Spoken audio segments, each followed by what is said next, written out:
Taxify қосымшасына бүгін шолу жасаймыз. Принят оплату деген ол біз қасымыздағы адамнан оплата қабылдаймыз. Бұл Каспий QR-мен оплата қабылдадық. Екіншісі бізде удаленно дегеніміз басқа қаладағы адамнан қалай оплата қабылдаймыз. Мына жерге ол кісінің телефон номерін жазамыз. Мына жерге суммамызды жазамыз, өзіміздің жаңа атымыздың суммасын отправить счет дейміз. Ол кісіге осылай маркет кредит отправил вам счет на оплату деп келіп тұрады. Оплатитті ол кісі баста болғаны.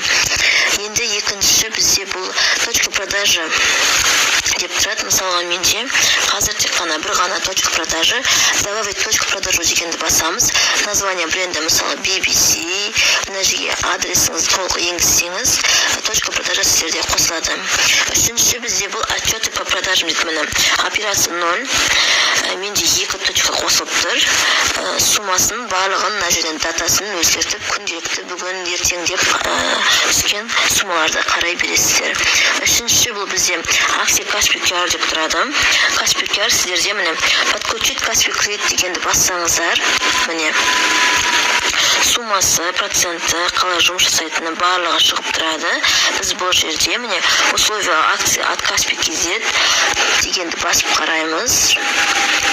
Немесе төмен қарай түсіп, міне менде электроника болғандықтан 5% шығып тұр. Осылай подключить Каспий кредит дегенді басып таныса береміз.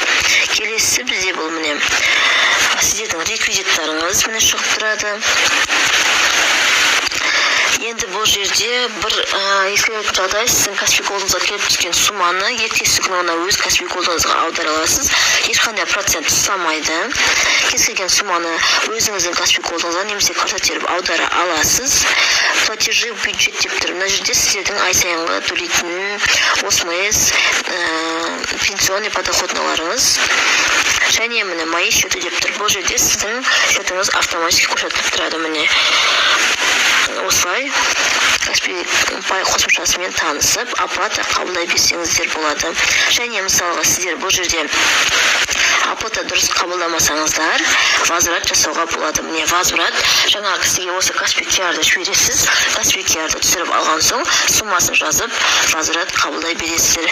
Міне история, продажа бүгін бізде жоқ. Мына оплату деген жаңағы мен жүрген оплата. Ол кісі маған оплата қабылдаса, маған оплата қабылданды деп мына жерге SMS келеді.